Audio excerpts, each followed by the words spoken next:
last year I had my piece premiered by the Hamilton Philharmonic Orchestra in Ontario, Canada, conducted by Gemma. And it was during the pandemic, so they had limited capacity, but still the theater might have had about 700 or 800 people there. And I went on stage and I said a few words about my piece before it was played, and afterwards I've had a number of people come to me and saying that they saw my ideas, they understood what I was trying to do, and they agreed with it. And people from a very wide range of age groups, from audience members in their 90s to kids who could have been 11 or 12 years old. Their mothers came to me and said, "Hey, can you take a picture with my kids?" Yeah, sure.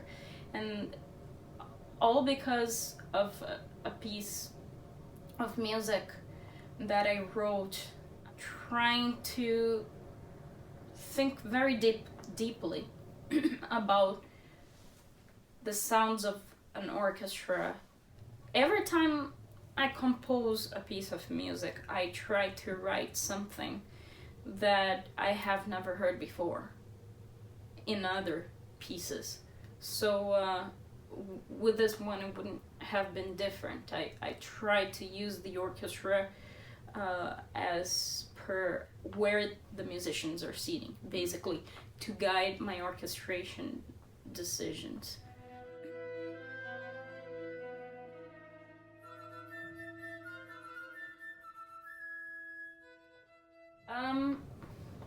My academic training offered me so much knowledge about musical worlds that I didn't even know existed, and are very much alive and well today.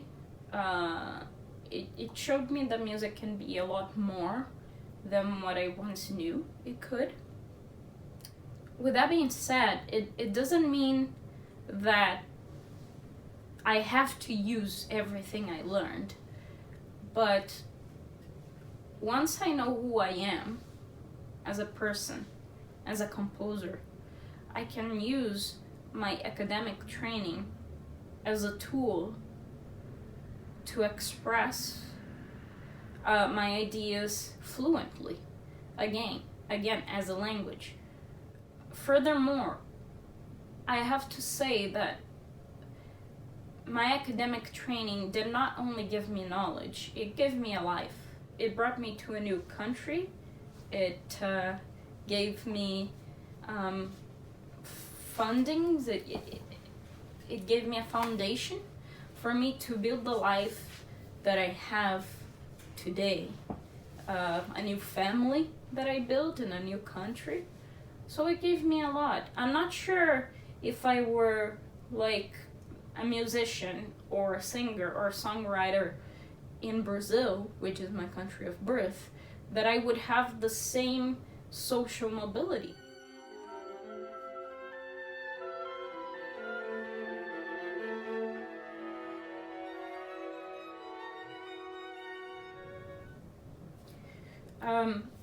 I have had many good supervisors over my years of study. Right now, I am going through a doctorate degree, completing a doctorate degree, and my supervisor is very insightful. And we discuss about all sorts of things in relationships between music and society. And one of the interesting things that he said to me is, it's very hard for us as composers to anticipate which one of our pieces we will be remembered for. Sometimes we write a piece thinking that, wow, that's my, how do we call, opus magnum? that's the big deal. That's the piece that will do great things. But then, years later, you end up being known by a completely different piece that you wrote in completely different circumstances that you didn't give much thought about. So basically what he was trying to say with that is that it's very hard for us as creators to anticipate how our careers are going to be like.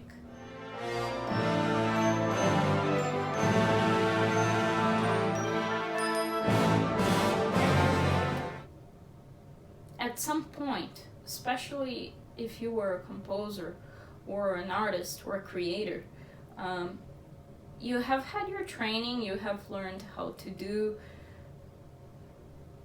what you do. You have been through moments probably in your life where you wanted to make somebody proud of you, where you wanted to be admired by your peers and your professors and other composers and audiences alike. But as it turns out, at some point, we will be new music. We will be Canadian new music. And it's not too far ahead. So at that point, we will have nobody to impress anymore. So if you're a creator, there comes a point in your career where you just have to trust that your ideas are good enough and go with them and let history decide if they're actually good.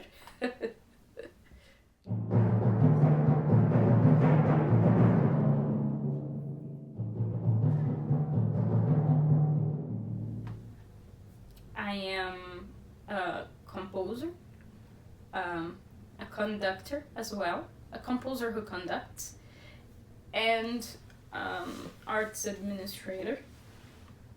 I am always using my life and my career and my music to connect the dots. So like connecting my music with different audiences, what we call outreach is what I do with my art administration career, and connecting music from different periods in history is what I do as a composer, so as to show that music doesn't need to be something separated in little boxes, and it has to sound how the little boxes are labeled. Again, new and old is not a matter of time. New is not something that is made now as opposed to old, something that was made in the past. It's more a matter of mentality. It's more about what side of the fence are you in as a composer. Are you in the experimental side of things? You want to have new ideas of how to do things differently, or are you happy with doing things the way they're done because they're done this way and you might as well go with it?